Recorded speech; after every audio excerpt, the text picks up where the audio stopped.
Welcome back to school. I'm Edyta from Laundry Basket Quilts, and I am so happy that you came today and wanted to learn with me. I have a special lesson for you today. We're gonna do a little bit of fusible applique, and we're gonna make the most beautiful basket block. Are you excited? What a good day. Baskets are one of my favorite blocks, and for this quilt I designed an 8.5 by 8.5 basket that goes in a corner of the quilt. This block is gonna open a window to incredible opportunity for you to make this quilt your own and add some things to it and redesign it if you would like to. Okay, so but let's be good today and get right to the basics and right into what we need to do. Let's learn how to make simple basket block. The block that I pulled from the pattern is block number 1, and we are on our day 8 of our our course of sewing. I'm gonna put the pattern to the side, and I'm getting already excited about this. In the end, I'm gonna show you some additional things that you can do to the quilt so you can start daydreaming. For this particular block, I'm going to need handles right here, a handle, because our pre-cut kit includes the handles already pre-cut with fusible webbing. You are ready, set, go if you got the pre-cut kit. But for anybody that got the regular kit, I want to show you how to make the handle. I'm gonna leave the handle design in front of me, put the pattern to the side so I can cut the rest of the pieces. And speaking of the designs, I want to show you the 2 color options that you can work with. Option number 1 is our standard pre-cut option with 2 yellow triangles for the bottom of the basket, beautiful already pre-cut handle, that's the handle, and nice base for the basket, just one beautiful half square triangle. Then we have a gorgeous light background. For our scrappy option, I chose some fun fabrics, and for this one I have this little design fabric right here for the bottom and the handle, and then I have this larger print right here with those little branches for the base of the basket. We're gonna be using for the scrappy option this as a background right here. Let's make a handle and let's make a basket. So like I said, for our pre-cut option, all that you have to do is open the package and the handle is right inside the package. But for my scrappy quilters that are making this quilt from their own fabric or from our regular scrappy kit, I want to show you how to make a handle. I'm going to take my design and I'm gonna use a fusible webbing. This is fusible webbing. I'm using lightweight Eton bound because it gives me the best raw edges. It's a little bit stiffer, but it gets me the best results on the edges. I'm gonna place my design right over my pattern, just like this. If you have never done fusible applique, making a handle is one of the simplest things you can do it. All that I'm gonna do is gently trace to the paper side of my fusible webbing this handle. I can see it, it's right there. I'm tracing it from our pattern, okay, right like this. Let me trace it. Isn't it nice? And you want a nice simple smooth lines. You're gonna be cutting right on the line, so you want to trace it right on the line. Don't trace any bigger or any smaller. You just want to be right there. You want to have a nice handle. As soon as I finish tracing, I'm gonna put my pattern to the side, and you will be tracing 4 of them because you have 4 baskets, so you need 4 handles. I love to use my favorite scissors for cutting the shape out. So look at this. I have my favorite scissors and I'm gonna rough cut it. You wanna make sure when you cut it, you leave at least 1/8 away from the line that you just drew, okay? And this is the simplest and one of the fastest way to make a handle for the basket. You can use all different techniques. I chose the fusible applique because I want a nice quick results, and I want to show you something fun today and hope that you will get into quilting and enjoy it. So right there, I just rough cut my handle just like this, and now I'm gonna need my ironing board, and I'm gonna be ironing my handle into my fabric. This is the fabric that I have. Make sure you follow the cutting directions and placement directions from our chart right here. Do you remember I talked to you about this one right at the beginning? This one is going to be the only one that I want you to really pay attention, that you don't accidentally cut too far away, because you're not going to be able to fit the 4 handles that I need you to do it. So right there, you're going to cut your triangles for the basis of your basket, and from the leftovers you're gonna be making the handles. Okay, so it's for this block right here. So I would have cut my half square triangles from this area, and I have this much room to put 4 handles. Look, I can place one right here, I can place another this way, and this way, or you can just place one after the other. I'm gonna just work on one right here. I'm gonna center it up. I have my iron. I'm gonna check the heat on my iron. We don't want it too hot. We just want it nice and warm so we can fuse this in place. Done. Did you see how much ironing I did? That's all. I don't want to overpraise. The goal is not to fuse the paper to fabric. The goal is to release the fusible webbing of the paper. So make sure, notice that my iron is just set on the 2 dots. It's not on the 3, it's a medium heat, and all that I did is just press this. If I need to, I can press it one more time, but look at, nothing is coming off. It's stuck right to it. So the next step that I'm gonna do, I'm gonna rough cut it.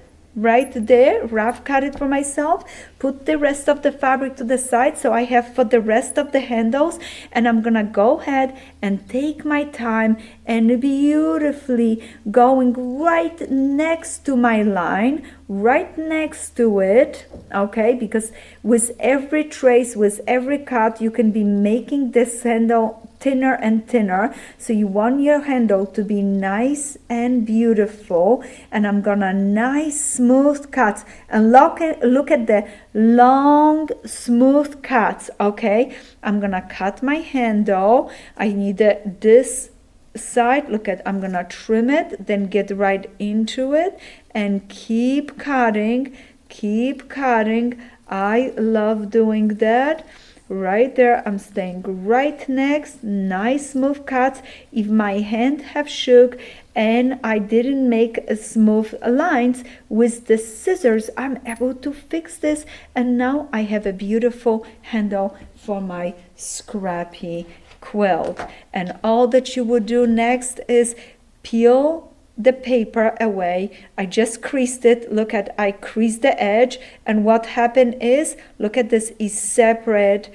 Look at this, the fusible webbing should be nice and shiny right here, not melted into the fabric, nice and shiny, just stuck on this side. So that way, when you take this away and you have, I'm gonna use this background as an example for just 1 second, but when you have to make a handle, you're gonna put that handle right on your background.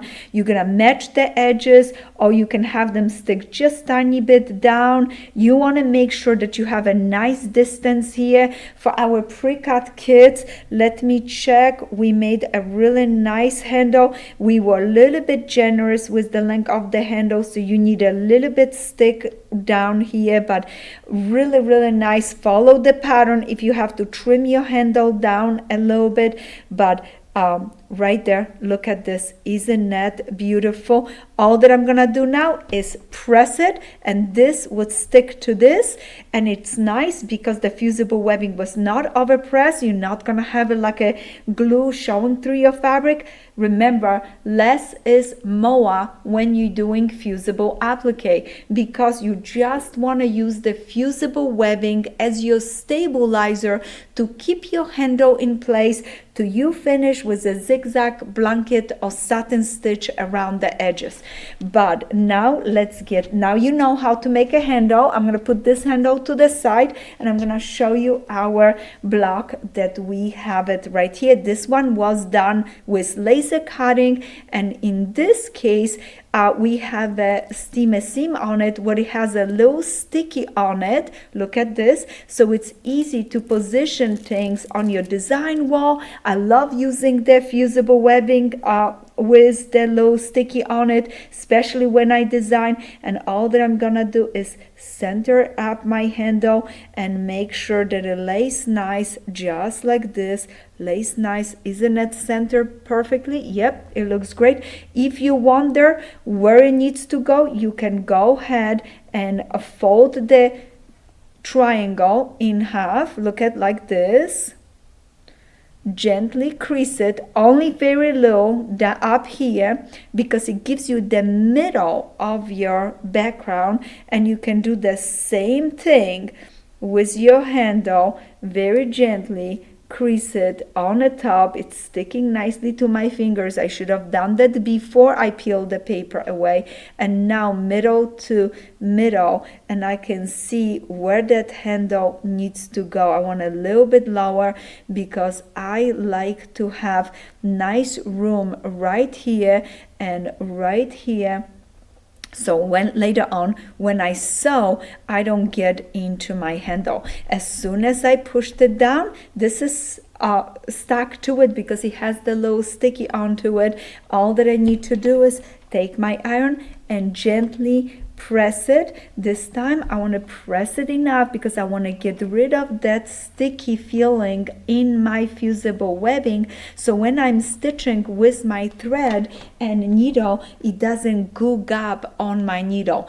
If your needle is googing up and your thread is getting sticky, that means you did not press enough. You need to press it a little bit more, and I sometimes love to go from the back and give one more press. This little iron is the cutest. It's so nice for fusible applique. I hope all of you guys go to our website at Laundry Basket Quilts and get one of those cute little irons for yourself. Perfect for travel. So right there I have now my sweet little handle ready. Then next I'm gonna assemble my block, and then I will go for the stitches. Or if you want it, you can right now zigzag around the edges or blanket stitch around the edges. What that means, you're gonna use it on your sewing machine, this stitch called blanket stitch, and I highly recommend for you guys this thread. I know you're gonna say, what? It's green. I love this color. Just wait, I want to open this up and open the thread. Don't judge the thread when it's in on a spool.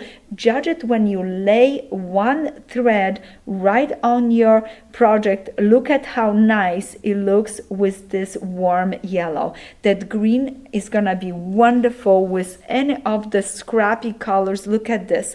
Or if you decide to add more applique to your quilt, you can use it on all of it.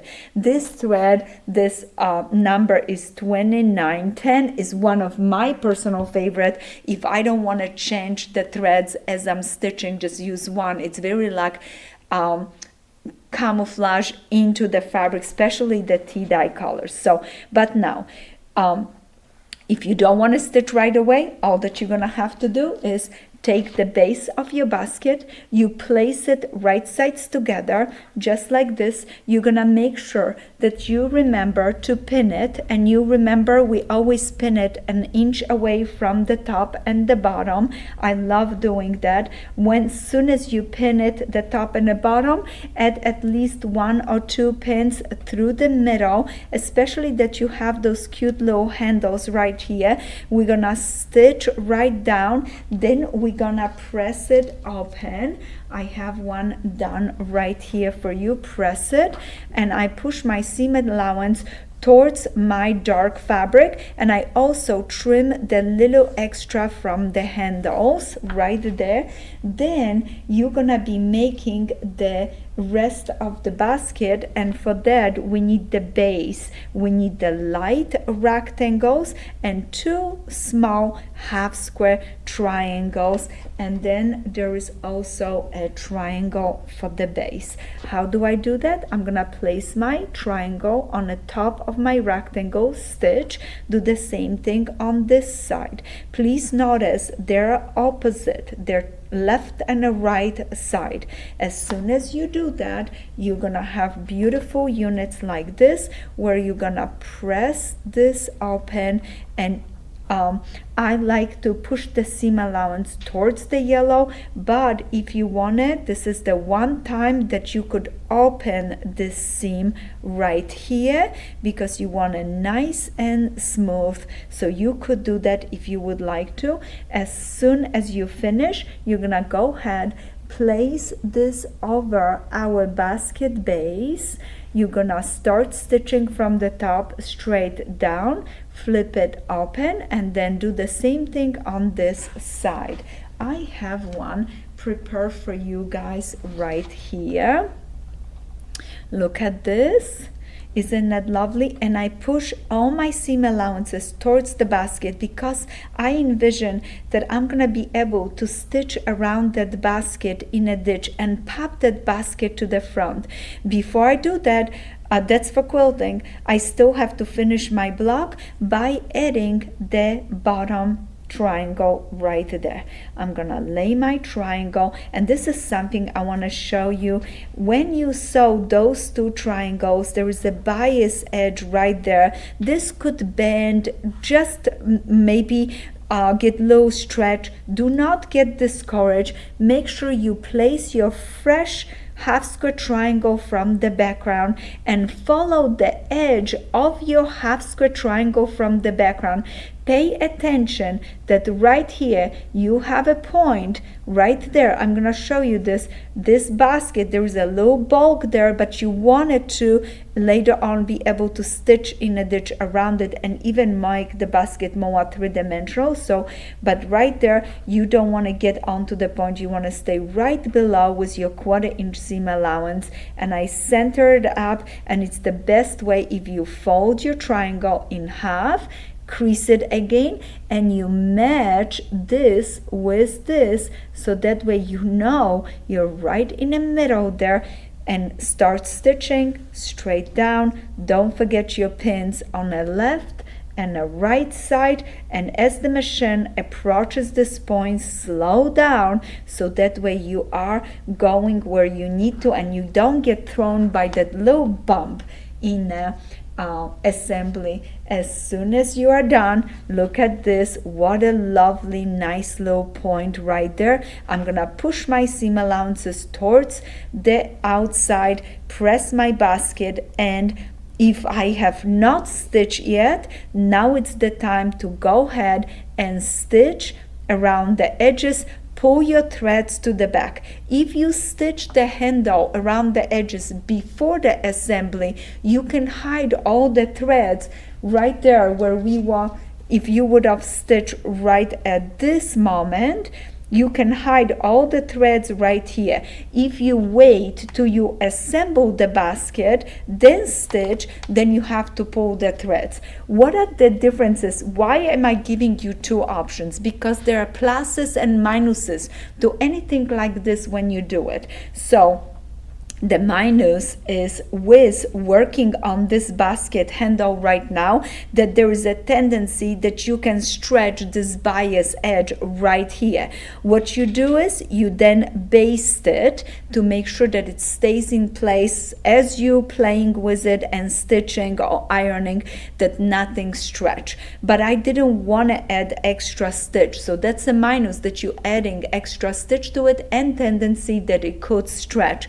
If you're doing the handle afterwards, then you have to be pulling the threads to the back. You stitch, you cut it, you pull it to the back, you stitch, you cut it, you pull it to the back, and tie your threads in the back. So either way works perfectly. I highly recommend for today's homework, do one handle before and one after to see which applique technique works better for you. Were you more pleased with the handle to be appliqued before the assembly of the block or after? And I cannot wait to hear all your comments and all the results that you're gonna have. Please remember, your homework for today is 3 more baskets. We just finished one, and I want to bring this quilt back, this picture, because I thought to myself, I'm gonna spoil you just tiny bit, and with this block I want to open your eyes on this amazing way that you can add some more applique into the quilt. What I like to do is I look at the design. This is beautiful, it's done, it is perfect. We just applique this beautiful handle, but maybe you love this fusible applique and you want to do more, and you have something called simple shapes. This is my favorite stencil because it has simple branches, simple leaves, flowers, berries, and a gorgeous little bird. Let me see, is there a place that maybe out of this beautiful basket you can add an extra branch or two with a beautiful flower on the top, and maybe another one going this way with a little berries on the top. And look at now the touch, this area right here, what it's gonna be our border. So maybe in the future you're gonna want to add few leaves into this area, but let's don't carry away till we finish the quilt. But now with your handles you can practice your applique and maybe think about it, how you can make this quilt your own and weave some extra design ideas into it. I have so much more for you guys. Stay patient. I'm teasing you with this area because I want you to start thinking out of the box. We are 2/3 through our quilting course, and I am just so excited because we started with a basic 9 patch. We have built on it and created beautiful blocks. Now we just ventured to something new like applique with just a basic fusible applique. And if you do not want to cut your own applique, we have a package called Green Thumb that has a lot of berries and leaves that match the colors quite lovely with the scrappy quilt, all this beautiful twinkle star quilts. So you could use those applique as well. More about the applique, more about making this quilt have a little bit of your extra fingerprints on it later on when we come to the end and when the graduation come. There may be some flowers in your future. So happy quilting. Make sure you do your homework and finish all of your baskets, because I know once you finish those baskets you're gonna be wanting to do a lot of fun things with your quilt, and they open a great opportunity to fill it up with something that you would love. Happy quilting, and I see you tomorrow.